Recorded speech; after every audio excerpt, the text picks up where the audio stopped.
Please give a warm welcome. You know him as Yusuke from Yu Hakusho, Raditz, Dende from Dragon Ball Z, and Kirishima from My Hero. It is Justin Cook. All right, I know it's Sunday, but we can be a little louder, right? There we go. There we go. I think it's my voice. They're like, oh, I'm lulling into a sleep. We needed your energy out here, I believe. I think that's really what we needed. Well, all right, I got it. I'll bring it. There we go. You look very dapper today. I like this denim on denim. Yes, it's like my Raleigh. Canadian tuxedo. Are you Canadian? No, not even a little. Well, you know what? We're repping it, so it's fine. It's okay. Have you been to Raleigh before? I have. In June of 2022. Was it a GalaxyCon? I think maybe it was. Probably. Well, welcome back. Thank you. Have you had a chance to go out and see the city? I know for some conventions, you're kind of you see a booth and you see wonderful fans. Well, and that's how I judge towns I see anymore, right? I don't get to see a lot of the city, but I do get to judge the city by the people I meet. And I got to say, Raleigh is good people. Oh, that's so true. I love coming here as well. You're all amazing. So you have done so much in anime. If somebody hasn't heard of you, I feel like if they watch one anime, you've probably had a hand in it, whether on one end or voice acting or directing or any line producing. Right. Anything like that. But you started with voice acting, I believe. I started actually as an ADR engineer. ADR, that's right. So how did you get into that and then go on to voice acting? I was a bit of a hyperactive kid, and so when I was probably about somewhere around the 7-year-old mark, my mom said enough, and she stuck me into theater classes at the Fort Smith Community Theater and Children's Theater.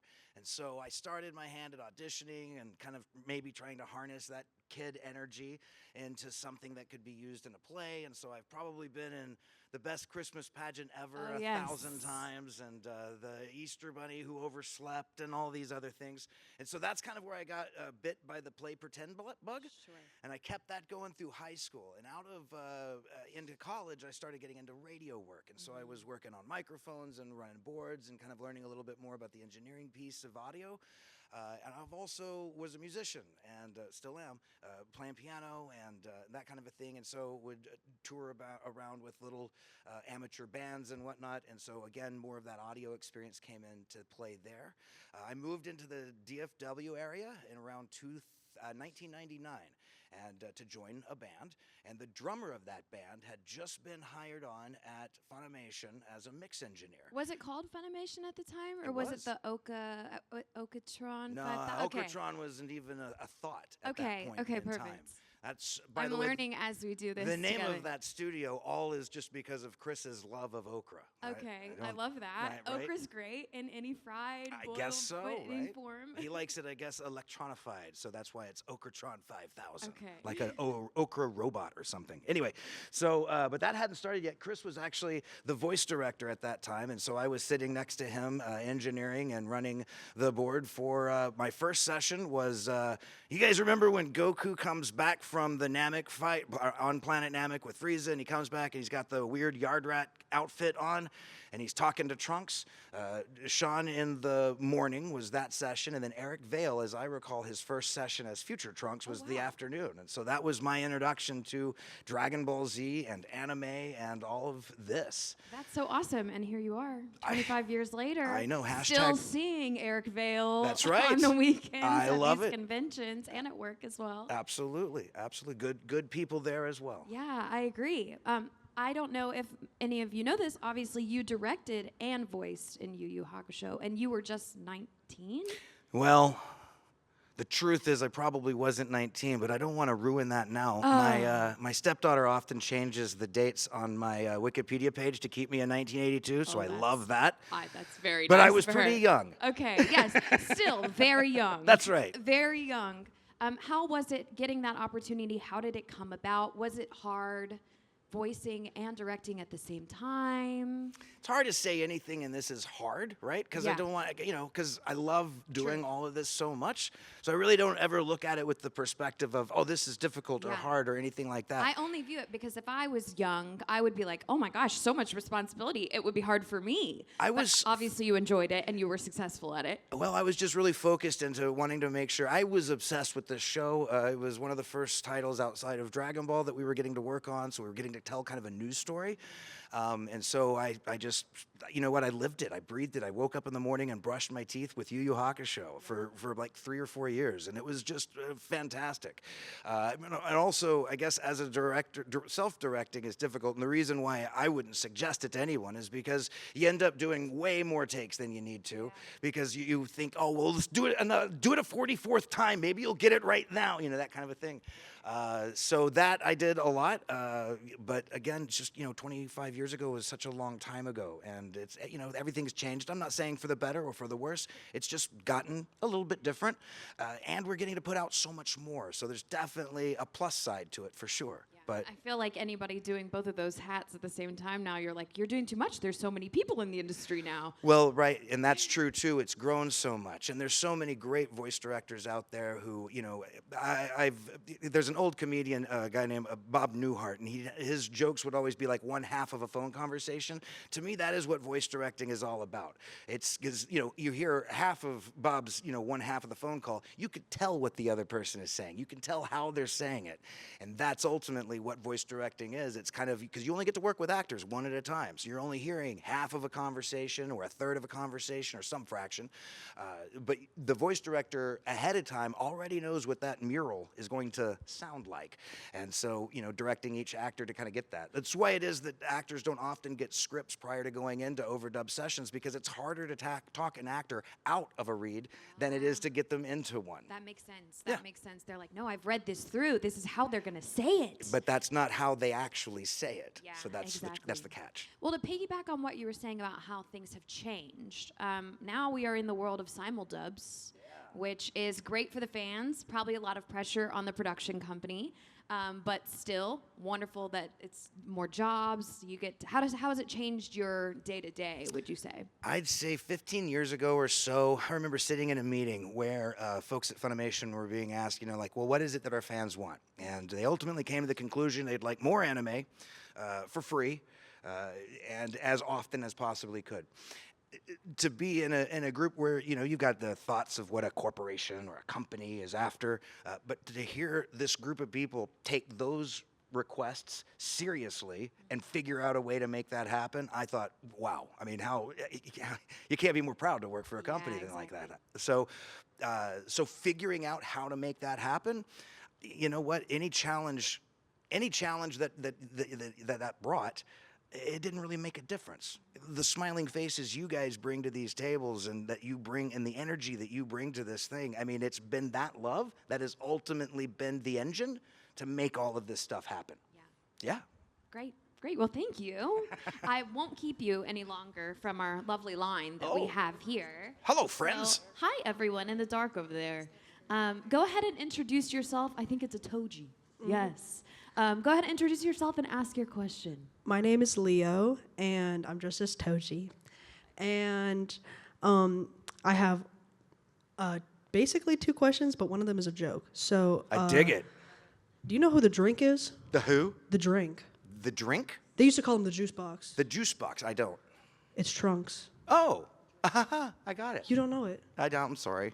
Get out. Oh. No, anyways, the serious question is, so is Kirishima your favorite character? And if not, who is? And who would you voice out of that show? I'm going to guess that anybody who's been to my table and asked this question, you guys hear the same answer, so I'm going to give it to you here. Is it not? It can't be Tetsu Tetsu.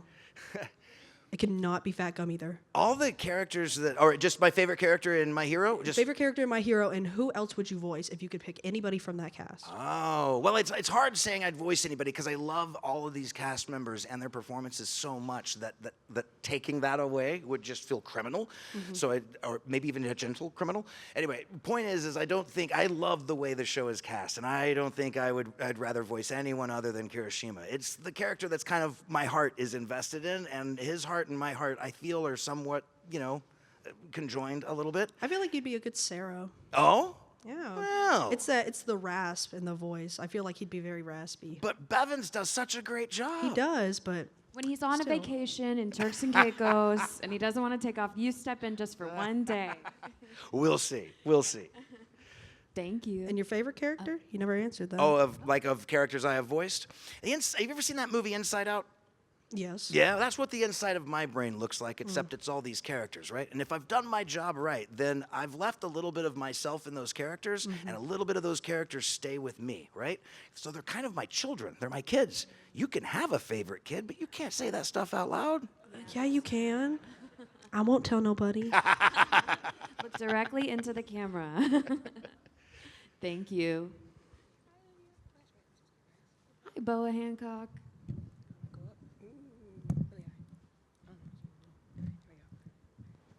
Hi, my name is Layla. My question is like a little similar to Leo's, and it might get dunked on now because you just kind of answered it. But I just wanted to ask, like, in general, not like voicing matters. Like, what's your favorite One Piece character besides Kid? Like, if we had to just pick one, just like Luffy. I enjoy. Oh, okay. I Done. see it. Luffy and Usopp. Usopp recently has really become, I mean, he may be the most important member of the Straw Hat crew, if I'm not mistaken. Don't tell Usopp that, though. But yeah, I dig the lead actors in these shows. Colleen's performance as Luffy has really just floored me every time. It was a lot of fun popping in on the booth with her after we had finished our fight with Big Mom and asking her, how long is it going to take you? And to go, Law and I have already finished our work. I hosted Colleen's panel earlier, and everybody was saying, who is your favorite character other than Luffy? And she was saying, it's always Luffy. Like, if you say that it's not Luffy, ask everybody, it's Luffy. And you just proved it. I absolutely agree. It's Luffy. Hi there. Hi, my name is Bryson, and my question is, do you think Kid would have lived if he picked a different route than Luffy and Law, like if he went to Egghead? I don't know, man. I have a feeling that what happens is going to be what happens, right? Yeah. So no matter what path he took, I think destiny was still at the end of his road. All right. But no death, no body. That's what I say. No body, no That's death. true. No body, no death. Especially in animation. I've seen Lost. I know Bring it this back. never Bring them all ends. back. Hey, my name is Devin. Hey, Devin. And my question is to you, for a young voice actor like myself, because I like to do voices. What advice would you give to me at a young age? Yeah, my advice to anybody who's looking to get into voice acting is to broaden your scope, right? Because there is so much acting work that's available and that is out there, and stuff that you can grasp onto and get into, and learning to use the whole prowess of everything that's available to you as an actor, your body, your facial expressions, body language, all of the different ways that you carry yourself. Even though voice acting doesn't necessarily see those things, I can guarantee you in every scenario in the booth, the actor is using all of that. And that's what's coming out in the voice. When I'm voicing Yusuke in a fight scene, I'm making efforts. I mean, I've got to make sure that this part of my head and that all stays right there on the microphone where it ought to. But the rest of my body is bringing those elements to that voice. Auditions were the thing that got me when I was younger, right? Auditioning would be a scenario where you'd be on a stage delivering some kind of, small performance. Then you're performing to 3 or 4 people that are sitting back there so far you can't really see them. You know they're out there judging you, but you can't really see them. And that made me so nervous over and over again. And it was doing all of those auditions in those Fort Smith Children's Theater and community theater courses and in high school that really helped me kind of harness that energy, that nervous energy, and put it into kind of a kinetic state for the performance itself. I had an incredible drama teacher in high school. Patty Stiles is her name, and she's an absolute legend. Matter of fact, over the holiday, we got to have a little bit of a reunion with some of our old theater high school buddies and get together and kind of regale her with just how much she had altered and changed the trajectory of our lives. And so finding a mentor, that's something to also take a look for. So if you can, get involved with your college theater group or your high school theater group or community theater. That's a wonderful place to be able to kind of cut your teeth and get used to some of those nerves, because trying to harness that energy can be very, very tough. Thank you. But break a leg, man. Appreciate Great it. answer. Great question. Hi there, I'm Ryan. Hey, Ryan, good to see you again. Likewise. So I was wondering, from the directing side of it, how, when you're in charge of production, do you find yourself settling on how you expect a character's personality to develop or how the performance should come out? Generally, I mean, at least with me, and I think everyone does everything a little bit differently, right? So you can't necessarily take what I say and assume that's what X does or that's what Y does. Everybody kind of approaches it differently, and that's the way it should be, right? That's why it is these movies that come out and television shows that come out are so drastically, different and different visions and different styles, all that kind of a thing. But for me, I look for what it is I want out of that voice, right? And when I'm auditioning for actors, I'm listening for who's getting closest to that. But I'm leaving myself open for something I never thought about. Because sometimes the most incredible little, we'll call them strokes of art, come when you least expect it. So I always want to make sure the actor's got enough room to kind of roam a little bit. But I've got parameters, fencing, as it were, set up as far as what's going to go outside of the character's wheelhouse, we'll call it. Cool. Yeah, Thank you. man. Would someone go? Look at you. Whoa. Pro, right I there. didn't even let him have a chance. My name is Jacob, and my question is, what got you into My Hero Academia? Like, what got you into voice acting? Well, what got me into voice acting was just being like a zany, hyperactive kid, and my mom stuck me into the theater classes. But I got super into that. And when I was in a band, and remember the mix engineer I told you about who Yeah. got me the job up at FUNimation, didn't get me the job, but let me know it was available to I guess we'll call it audition for. I guess about a year into it, I would start throwing in auditions.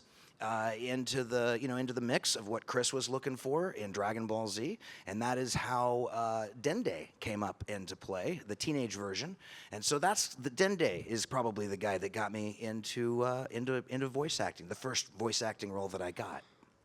Well, what I meant was, what got you into voice acting with the show My Hero Academia? Like, what got you Yeah. into voice acting with those characters, specifically Red Riot? Gotcha. Well, just like probably about 100 or maybe 250 other people, we all received auditions and a note that said, hey, here's your opportunity to audition for some of these characters. And it turns out Red Riot wasn't actually one of the ones that they were auditioning for. So the director took the auditions I provided for other characters that were part of those sides, and they decided, hey, why don't you try to change this and change that, and let's see how that sounds. And that's how I got into Kirishima.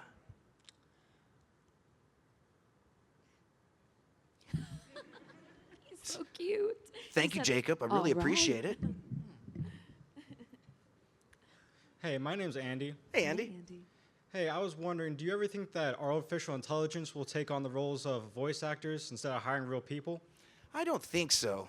It seems to me the way that everyone responded to the Coke commercial that came out over the holidays may have put an end to that. I don't know. It's hard to predict the future and to see where things are going.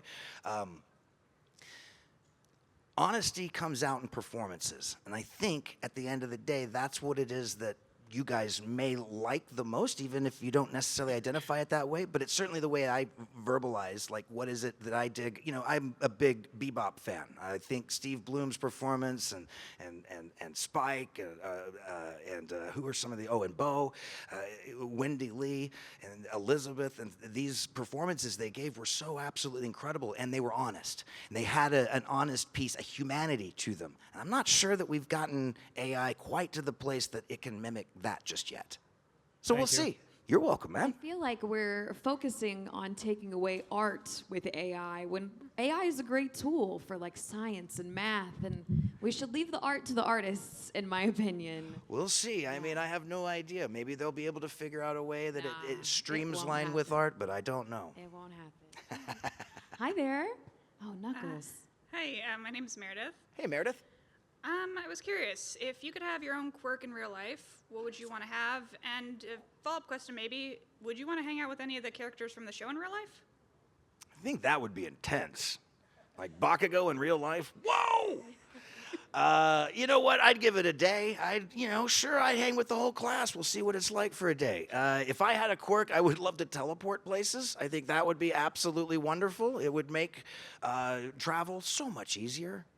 And no more traffic? That would be great. Yeah, I think that would be what I'd go with.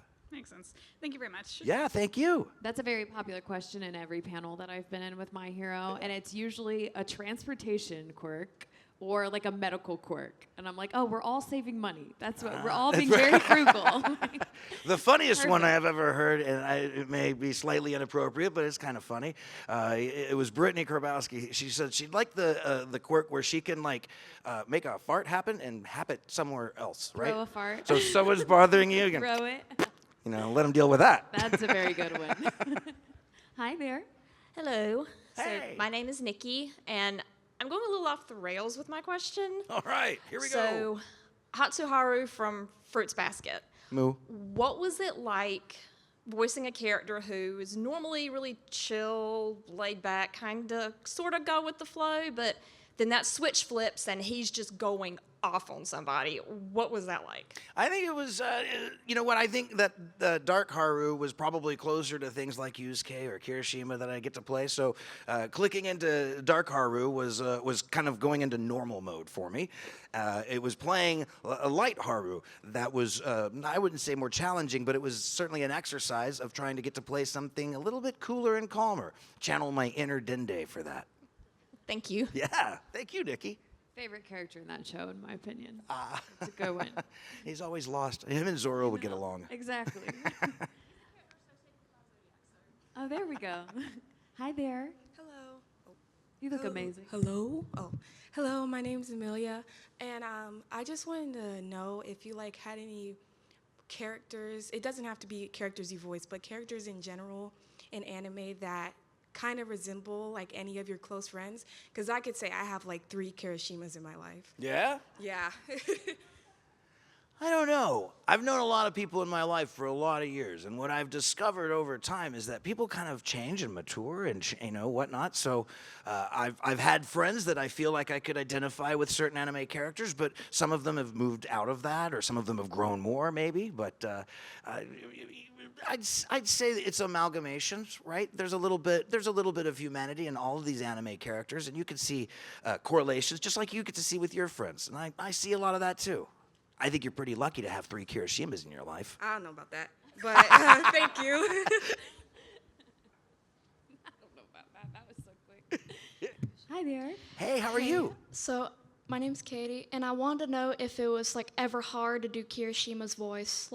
Since it's so raspy and loud, do you ever have trouble? No, you hear my voice. This is just me. Yeah. Yeah, it's like I gargled with rocks when I was a kid or something. I don't know what happened, but this is what I got left with. I think it's just kind of interesting. Oh, thanks. You're welcome. But there are safety that you have to do with fights and with constant yelling, because you can throw your voice out and go on vocal rest. Have you ever found that that's ever happened to you? No. You're I naturally can yell. When I was in the 7th grade, I was in rock bands, and we never had money for a PA system, so singing over guitars or the drum sets, that's just kind of was par for the course for me. You So said I don't need a microphone. you heard me when I came out. Yeah, that's true. I'm a You pretty didn't grab loud it. guy. Yeah. My wife gets irritated often, so Well, she's it's hard of perfect hearing, for these actually. characters, so.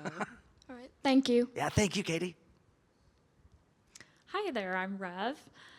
Such a pleasure to have you here, Justin. Yu Hakusho is one of my absolute favorite animes, and you were an amazing Yusuke. I wanted to know if you had a favorite episode or a favorite Yusuke moment.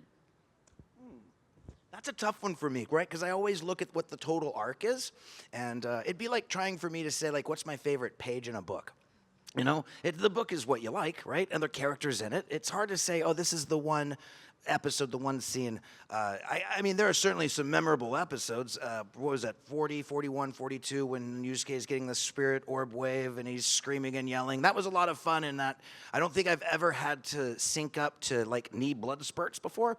That was fun to try to make sure those had individual, little pieces that came out of it and that kind of thing. So, but all of that stuff is so fun to do. Every one is so But people will ask me like, "Oh, what's your favorite section of Yu Hakusho?" And it's like every time I think of one that I think's my favorite, I think of 4 others that are also my favorite. So it's tough for me.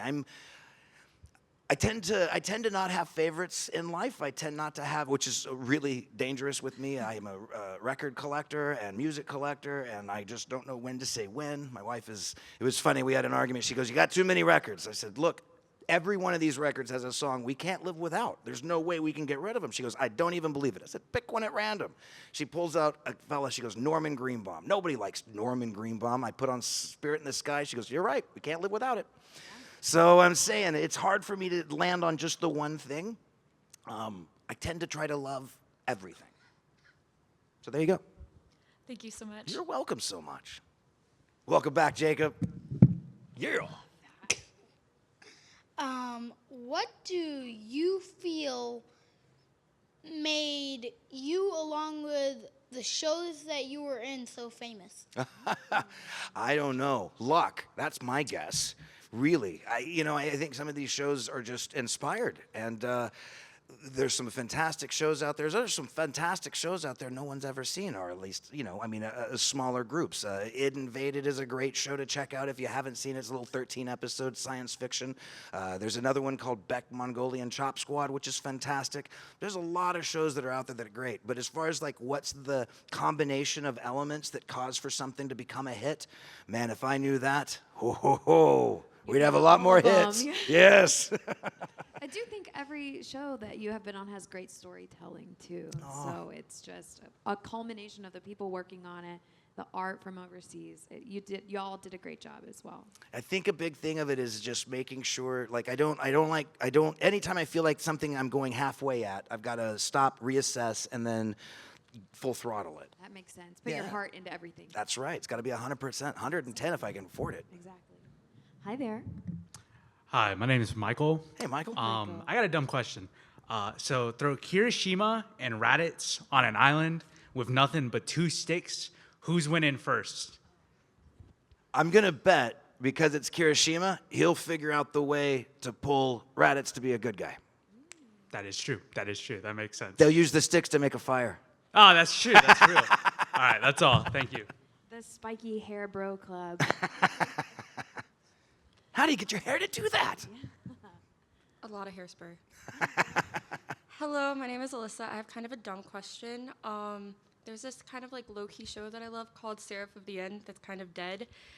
Do you think it's ever going to come back? And if so, would you rejoin to voice Hiragi again? Any invitation I receive, I would always reply in the affirmative. Awesome. Thank you. Yeah. No body, no death. Hi, my name is Hallie. Hey, Hallie. And my question is, how much do the original Japanese performances affect your acting or directing?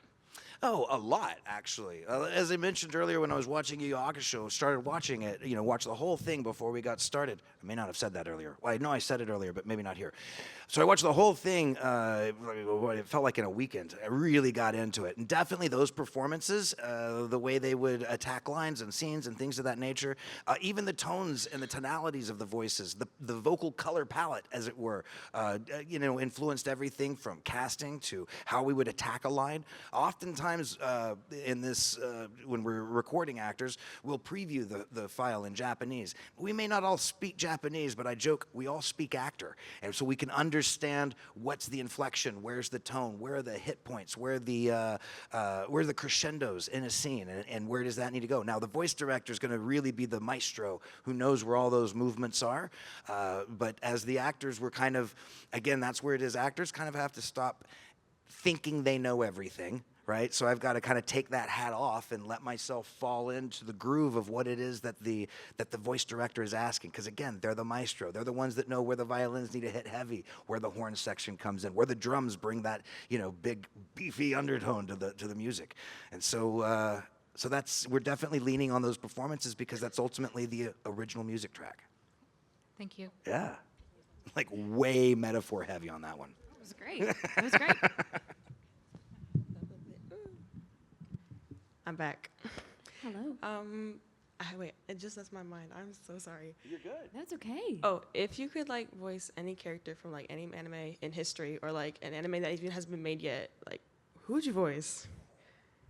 And I don't know. At first, I can't tell the future, but I think for me, it would be more along the lines of working alongside some of the other actors that I've gotten to watch perform, as opposed to what like getting in the time machine and stealing their part.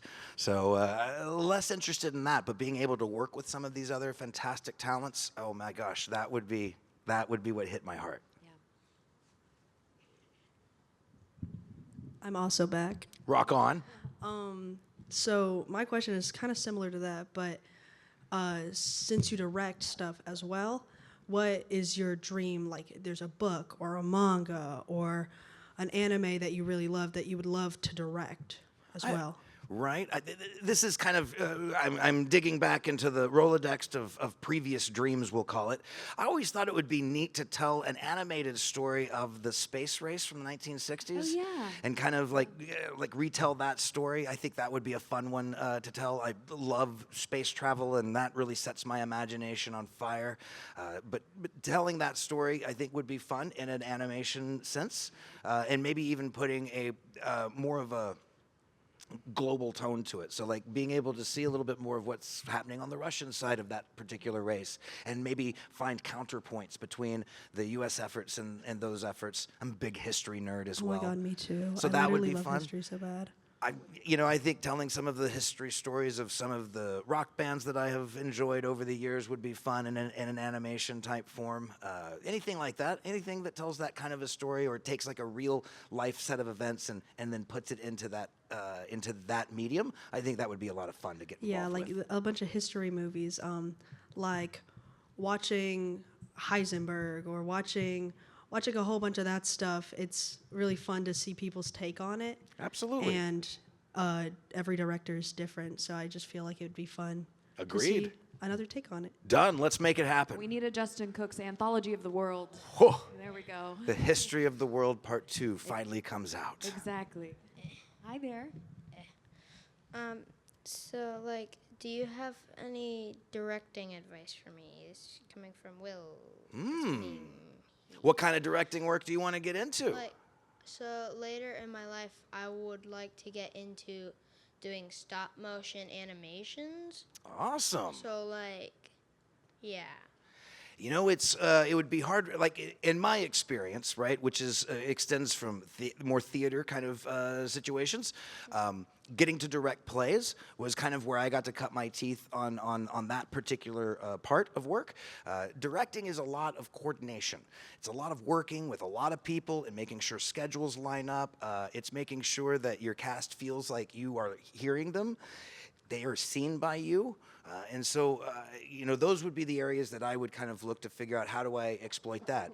Oddly enough, managing, even retail management, it can help in like kind of moving that and then comparing it to directing work. But, it's working with people. That's going to be the big thing that a director's got to be great at, is how do they got to be a peacekeeper for people. How do you chill a room out? How do you chill people out? Because there's a lot of intense emotions that happen with actors, and that stuff can go wild, right? So a director's got to kind of make sure, again, each one is heard, is seen, and is getting along. But good luck to you. Yes, absolutely. Can't wait to see your stop motion animations soon. Hello, Justin. Hey, man. This is a two-part question. Nice. So if Raditz was never killed off and he decided to stay with Goku, and they go to Namek, you think Raditz would help Goku defeat Frieza? Boy, that's an interesting storyline to figure out. We're going to have to figure out how it was that they got Raditz off of his, destroy the world kind of motif. Maybe what it is that he was, instead of being killed by Piccolo, he somehow got swept off to a desert island, and Kirishima was there. And they had 2 sticks. And they made a fire. Thank you. You're welcome, man. So, while you were voicing Kirishima, who do you think had the best friendship dynamic with him? Oh, I don't know. You know what? I'm going to say Sue.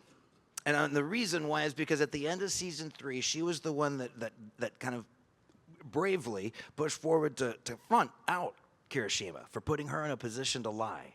Anybody who can kind of step out and say, hey, you're not being the best you can be. Hold your friends accountable. That's a good friend. Hang on to that friend. Okay.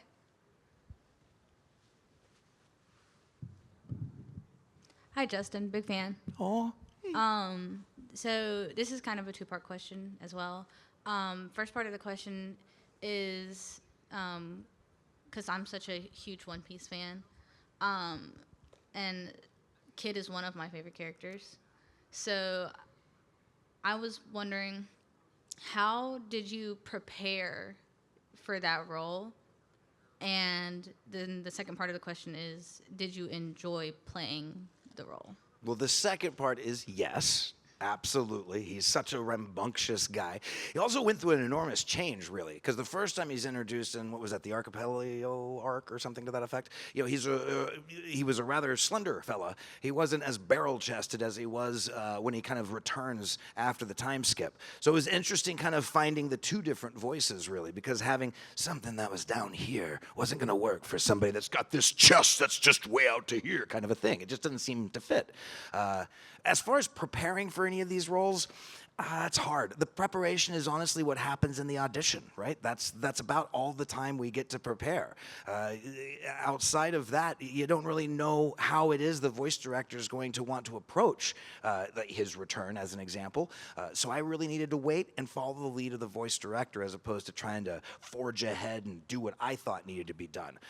I may have taken a completely different approach than the voice director at the time wanted, which again would have taken us longer to get out of instead of just going in kind of blank slate. Oh wow, here's the animation, how do we want to approach it? And that's usually when the director will start throwing ideas out. So as a voice actor, there's a lot of fast preparation. You know, that stuff has got to happen right there in the session as you're starting to work it out.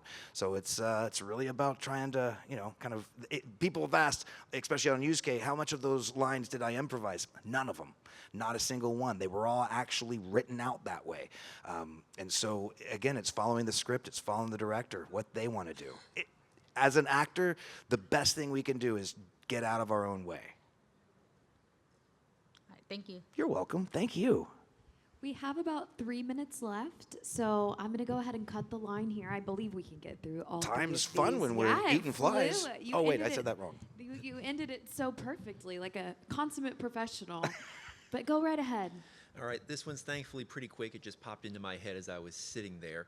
I was still amazed in Yu Hakusho that you did both Yusuke and Pooh.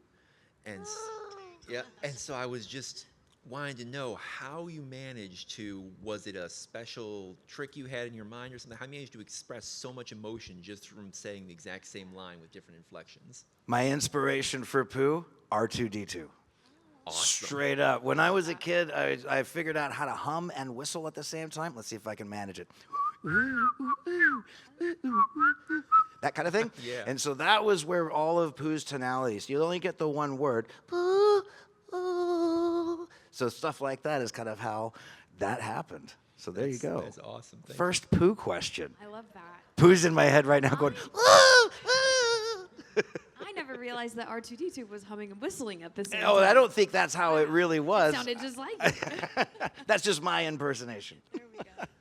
Hi, I'm Alex, and I've been watching Dragon Ball like my entire life. My cat's named after Vegeta, so I'm a pretty big fan of the show. And I wanted to ask specifically, since Dragon Ball was one of your first, I think you said your first show actually, what was the biggest learning curve you actually had to do with the voice acting and kind of learning how to take what's written on page and what you're given from the Japanese titles into your performance? Right.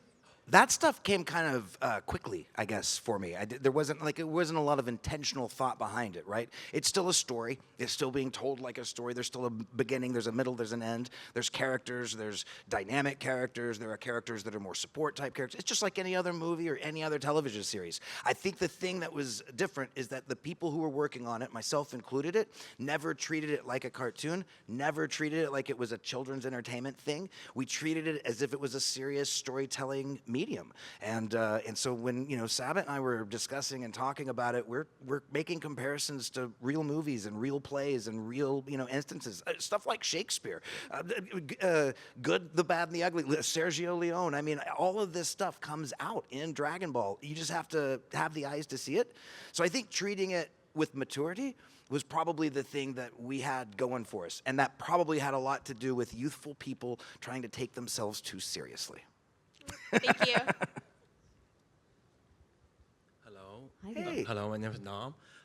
Side note, the whole Raz, wife Raz survived. That did happen in the Budokai Tenkaichi 2 game. The what if when Raz lost his memory. Game. All right, what happened in the video game? Raditz had lost his memory. Oh, right. And that leads to my question. In Dragon Ball, what's the experience voicing, for example, Raditz from the show to the video games, the difference in experience? Yeah, there's a little bit of a different experience there for sure, because you don't have the animation in most cases when you're working on the video games. And so that does kind of unshackle you, using Yu Hakusho references. It takes the spirit cuffs off so that you can kind of approach the character maybe a little bit more like a natural performance of an actor, like say stage work. So that was fun to be able to kind of experiment and kind of play a different storyline out. I'll be honest, I don't often know. I'm not really a video game person so much. I do GTA. I've played that for 15 years now. That's about it. But so I never really know which game we're doing, but I do recall if this was the one where I was like, I don't recall him ever going through this, and that's when they were explaining there was a kind of a skewed storyline or a different method. So that was a lot of fun to get to do, for sure. Yeah. So the difference was just it being kind of a unique bit of fun as far as the experience change. Right. Thank you. Yeah. He lost his memory and then saw Kirishima on an island. I sense a reoccurring gag. Well, thank you so much for joining us. Oh my gosh, today. thank you so It much was for having me. a pleasure. I learned a lot. Everybody else learned a lot as well? Yeah. One more wonderful round of applause for Justin Cook. You're too much. No, stop. We are going to take a quick stage selfie if that's okay. I love it. I would love to invite everybody to come a bit closer to the stage. We're all going to take a quick picture together.